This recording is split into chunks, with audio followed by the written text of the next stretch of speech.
Jeff, leo tumepata bahati ya kutembelewa na Uncle Mafix, mjomba wa taifa. Mjomba, karibu sana. Bwana bomba kabisa. Leo nimekuja katika duka kubwa kabisa la Joax Company Limited. Wauzaji mabingwa wa vifaa vya kilimo na ufugaji. Wana incubator ambayo hii hapa ya mayai 30 na pia kuna incubator ya mayai 60.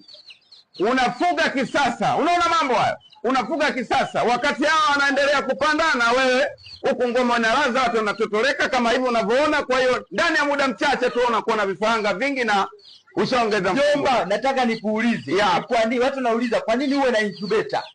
Inazalisha kwa haraka na unafanya mambo mengi zaidi. Kwa hakika unaweza kwamba ukishazalisha vifaranga kwa incubator utapata soko lako litakuwa ni kubwa na utaweza kuleta uzalishaji mkubwa zaidi. Uzalishaji unakuwa mkubwa kwa sababu yule mama kuku unamwacha anaendelea na mambo mengine. Baada ya kuzalisha watoto wanalelewa na nini? Na taa, sio? Taa hii hapa. Taa kwa ajili ya kuweka pale ili joto liwe kubwa zaidi.